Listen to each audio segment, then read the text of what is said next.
Welcome back, students. This is the last video regarding the third unit, problems on boundary conditions. First of all, we know that in boundary conditions the electric field is going to be divided into tangential component plus normal component. Similarly, the electric flux density is going to be split into two components, tangential component plus normal component. Now we know that electric field boundary conditions, we have two perfect dielectrics or dielectric to dielectric. This is the boundary condition we are going to talk about.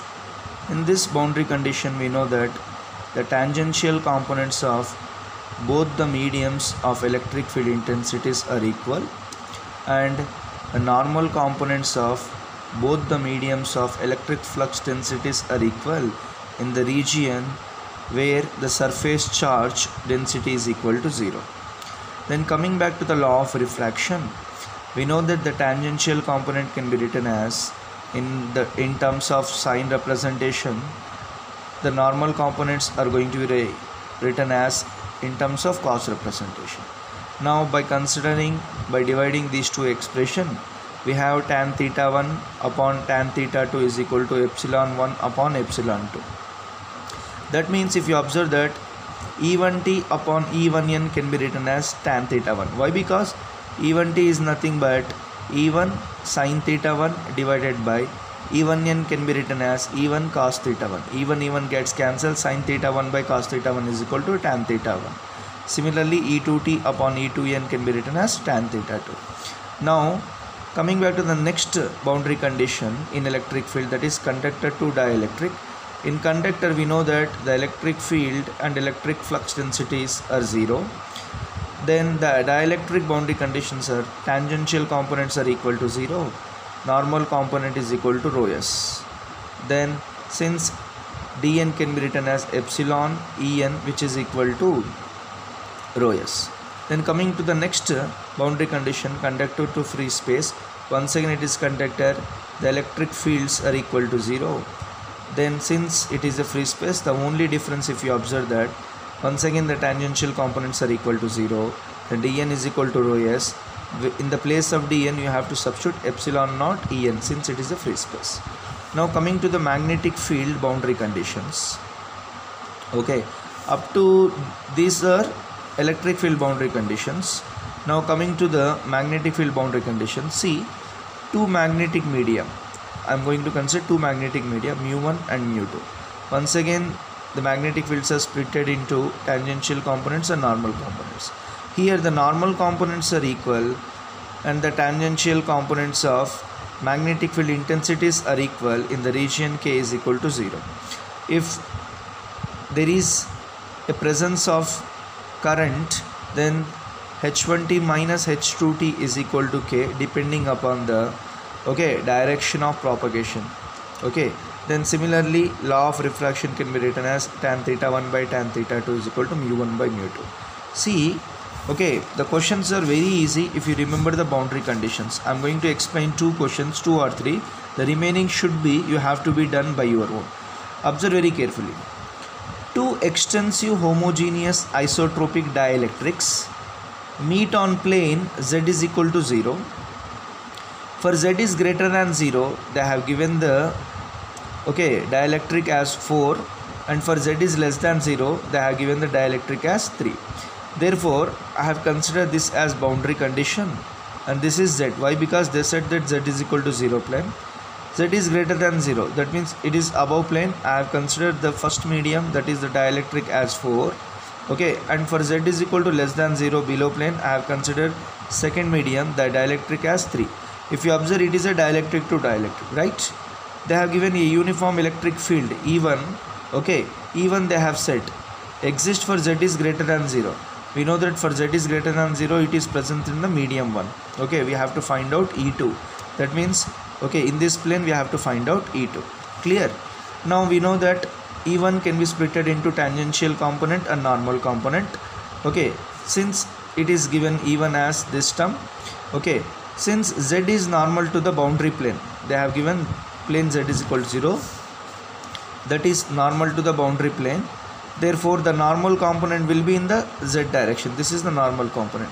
What is that component? E1n is equal to 3 along z direction, and the remaining term is the tangential component, 5 along x direction minus 2 along y direction. I didn't consider kilovolts per meter. I will represent this at last. Okay, since it is a dielectric to dielectric boundary condition, the tangential components are equal and the normal components of electric flux densities are equal. If you equate these two tangential components, similarly E1t is equal to E2t, then E2t can be same as it is. Now D1n is equal to D2n in rho s is equal to 0 condition. Since they didn't given any rho s here, therefore rho s is equal to 0. Therefore D2n can be written as D1n. Then D2n epsilon naught R2 E2n is equal to epsilon naught R1 E1n. Epsilon naught gets cancelled. Then if you observe that E2n is equal to epsilon R1 upon epsilon R2, then E1n, you know that is 3 along z direction. Then 4 divided by 3 gets cancelled. Then E2n can be 4 along z direction. Therefore E2 can be written as tangential component plus normal component. Then this will be the required electric field. See, I have written kilovolts per meter. Are you clear? Then coming back to the next question. Region y is less than 0 consists of a perfect conductor, while region y is greater than 0 is a dielectric medium. They have given that. If there is a surface charge of, they have given the surface charge rho s of 2 nanocoulomb per meter square on the conductor, determine E and D at these 2 points they have given. If you observe the plane is here y, okay, if you observe that y is less than 0 is conductor, that means it is conductor, and y is greater than 0, since they have given epsilon 1 r, therefore greater than 0 I have considered it is a dielectric medium. Is it clear? In conductor we know that electric field are equal to 0. Electric fields are equal to 0. Okay, in conductor we know that. Okay, if you observe the point y here, in the given, if you observe the point y, it is less than 0, it is greater than 0. Therefore if you observe that given boundary is conducted to dielectric, therefore tangential components are equal to 0, normal component is equal to rho s. Okay, if you observe this point, in the given point y is less than 0, therefore point A is in the conductor. Therefore in conductor we know that E and D are equal to 0. But in point B, if you observe that 1, it is given that point B is greater than 0, therefore it is lying in the dielectric. In dielectric we know that tangential components are equal. Okay, normal component is equal to rho s, then rho is given 2 nanocoulomb per meter square, then dn can be written as 2 along ay directions. Why I have written y direction? Since the plane is y direction. Is it clear? Then I know that dn can be written as epsilon naught or en. Okay, then en can be calculated dn upon epsilon naught r. After calculating this, we have the tangential normal component as this. Since tangential component is equal to 0, therefore the total electric field component is this itself. Is it clear? Okay, then coming back to the next question, if you observe that this is homework question to you, you have to do by your own. These are the answer. Then observe this question. This is the entirely question. The figure is also given in the question. See, an electric field in medium 1, okay, of dielectric 7 passes into medium 2 of dielectric 2. When the field E makes an angle of 60 degrees as shown in figure with the axis normal to the boundary line, we have to find the angle made by the field with the normal in medium 2. This is the question given. See, E1 is passing from medium 1 to